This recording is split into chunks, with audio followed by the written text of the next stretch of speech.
Hey, what's up guys? It's Alex. I got a really interesting reader question recently, and here's how it went. Loveleen Ishar asks, "Hi Alex, I have a request. Please do a video about how to deal with negative people who are not bad, but are actually damaged from inside. It gets a little tricky to handle them sometimes, even when you want them to stay in your life. I hope you understand what I'm trying to say." Now in today's video, let's do a little Q&A sesh, because this one's gonna get deep, and it's gonna be a tearjerker.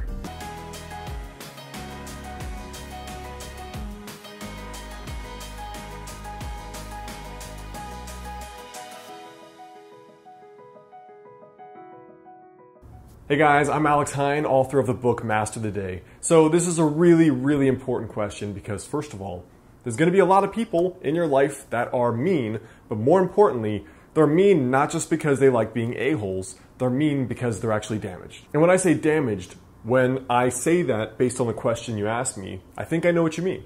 Because many people, the way they treat us is just a product of how they've been treated by their parents, how they've been treated by their friends, or how they've been treated by their family.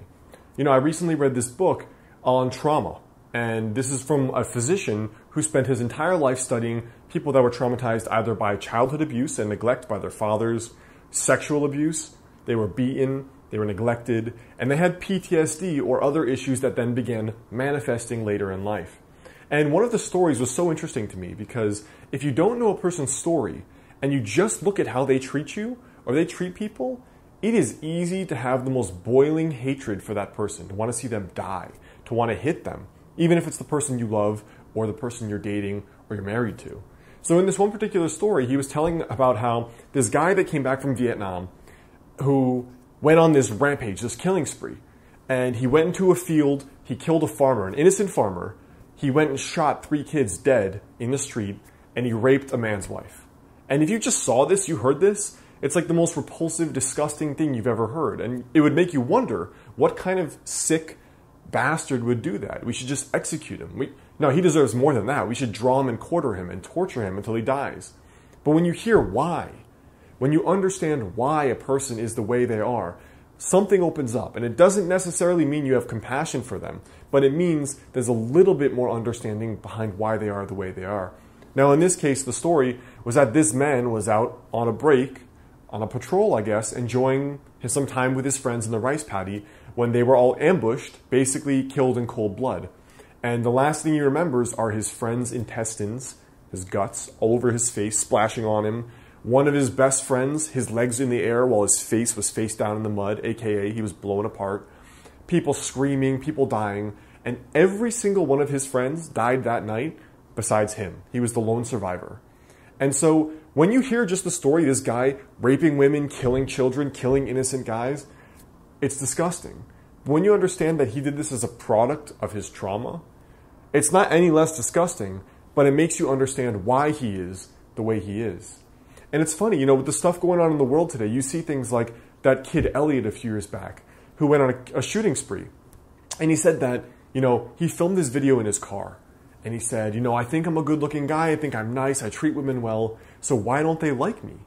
And this kid was so hurt by the rejection of women that he decided to pull a gun and go start shooting people. And I think he killed a few jocks. He killed a few girls. But the amount of rejection and the trauma and the pain inside of him drove him to do that. And there's a saying in psychology that hurt people hurt people. So people that have been hurt by life are the ones that then go on to hurt other people. Pedophiles and criminals, many, a high percentage, an unusually high percentage, are the product of childhood abuse, even sexual abuse or rape. They've been damaged before in life.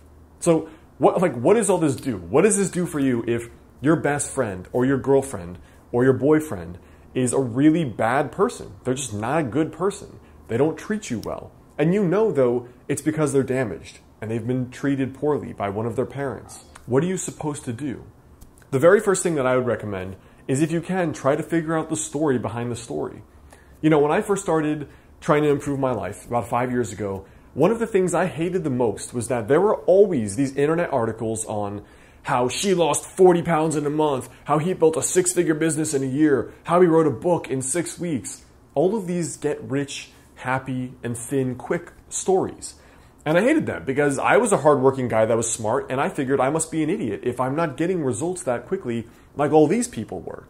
So I was wondering what the hell was wrong with myself that I wasn't getting these results. Well, what I ended up coming up with was this idea of the story behind the story. So what you don't find out, what you never know, is the story behind the story, more often than not.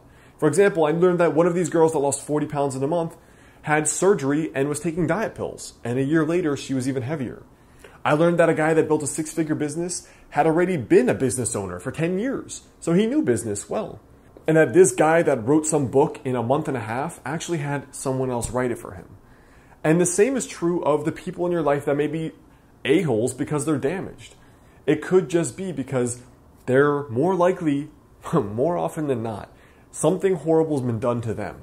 And this is the way they're processing that trauma. They may be a person who either they can't even handle their emotions, they can't communicate their emotions. They could be somebody who's irrationally angry, little things make them explode, or they're withdrawn. It's called dissociated. So they learn from childhood that because of the way mommy or daddy would just berate them, just hammer them over and over emotionally, that the best way is just to become invisible, just to float away. In fact, one of the trauma survivors I read about, she was a young girl raped by her dad, a grown man, and she said that she had these visions of herself floating up to the ceiling, and she could see herself from below, and it wasn't her, it was a different girl. So she taught herself to dissociate from her emotions very young in life because she couldn't deal with that possibility that her caretaker, the person who was supposed to protect her and love her, was doing this to her. And the first thing, obviously, is to understand the story behind the story. Chances are your friend has gone through some serious stuff. And I'm not saying it's going to be easier. I'm not saying you're not going to want to take them by the neck and just smash their head on the wall.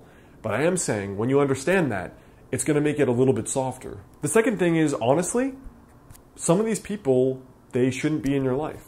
Now, it's a lot harder if it's a person you love, like if it's a family member or a person you're dating. I mean, some stats even say that 30 to 50% of the people in the world, let's just say North America, have some kind of damage from childhood, ranging from a little bit to truly pathological, where they screw up everything. Every friendship they mess up, every relationship that's romantic, they screw up because of some neurotic trait about themselves. And honestly, I hate to say it, but most of the time, if this is the case, if they don't seek help for themselves, they're not going to improve.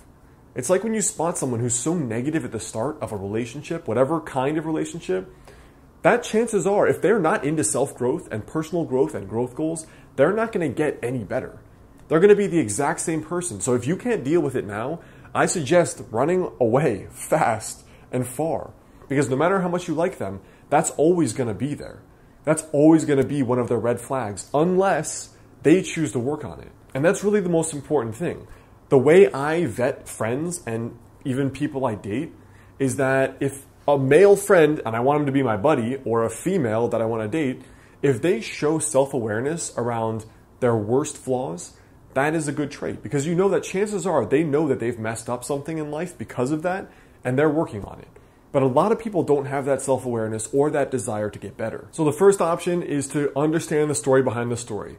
Basically develop compassion by trying to figure out what the hell happened to this person that has made them the way they are. Second thing is almost the exact opposite. It's if the person isn't growth-oriented, to run away. Leave them alone. Let them just make their mistakes. Let them play out what they're obviously needing to still play out until they learn their lessons. And now the third thing is a little bit different because it's tricky. Don't fall into the role of the savior. So there's this idea of codependent relationships where a person who's, let's say we have a drug addict, let's say you're dating a girl, she's a drug addict, and she's destroying her life.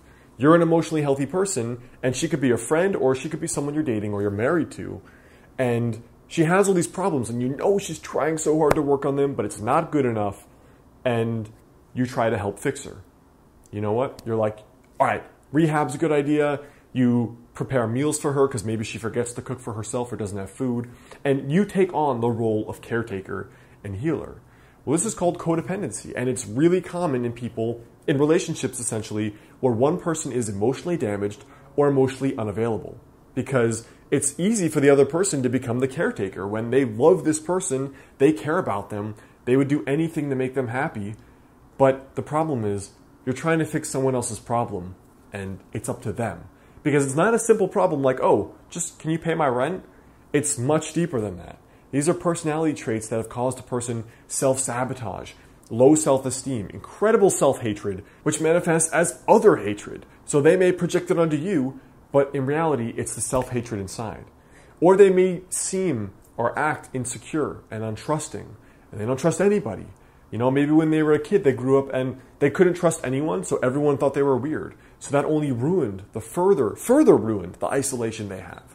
So now they feel isolated, nobody trusts them because they don't trust themselves and they don't trust anybody else. They don't know how good they are at making decisions. They don't ever feel safe. They don't feel like they can be themselves. And as a result, if they push away everyone that they love, and the closer you get, chances are the more they will push you back because that vulnerability terrifies them. That vulnerability, that affection, might not be something they've ever gotten before. And the irony is that for the healthy person, that's exactly what they want. But for the emotionally unhealthy person, the closer you get, which is what most humans crave the most, connection, the more they're going to be repulsed. The more they're going to act weird. The more they're going to self-sabotage. And you have to let them do it on their own. And that's a painful thing to watch. It's a painful thing to watch the person you date or you love destroy themselves. It could be literally with drugs, becoming a drug addict. It could be becoming an alcoholic and drinking every day. It could be that they just make bad decisions and they're always in and out of jobs, or that they never have friends because they treat people so poorly, or they're so picky and indecisive, or they're so confused about what they want in life. It could be any of those things. And you have to let them make the mistakes. And that's not easy. And the only way to do that is if you understand that this is a process they're going to have to go through. And if it's a person you love, it's even harder. But what are you going to do? Because you're just going to get roped into the tornado over and over and over again until you decide that you've reached the breaking point and you don't want to deal with this person ever again. And I promise you that if it gets to that point, it's going to be much more fiery and much more emotional and much more brutal than if you do it up front and quickly. So that is definitely an impassioned speech right there on what to do when you're dealing with friends or family or someone you love who is a bad person, but they're not bad because they're evil, they're bad because they're damaged. And it's obviously a difficult issue because all of us have people in our family like that. All of us you've probably dated someone like that. We all have. And it's the hardest thing in the world when it's someone you actually care about and you want to see them win at life. You want to see them improve. You know they're a good person, but they just don't make good decisions. And ultimately, it's their narrative they have to play out. Hopefully they get help and counseling and they practice self-awareness. And ultimately, hopefully you don't become a savior and sacrifice your own life for their well-being as much as you really want to do that. So I hope that helps you guys. Before you go, leave a comment there below. Let me know for you, let's make this good. What is the meanest thing one of your damaged friends or someone you love, what is the meanest thing they've said or they've done to you? Hey guys, it's Alex. The best way to stay in touch, grab that free guide on 5 daily habits to help you lose your next 20 to 30 pounds right there on my site. Also, click the monk dude to subscribe, grab my last video that just came out. And if you like this tiny daily success philosophy, tiny daily habits, on how to be more successful in both your fitness life, but also your life, come check out my book called Master the Day, either in the description or on Amazon. And if you send me your receipt to alexander@modernhealthmonk.com, I'll send you a free 2-hour bonus video course for free.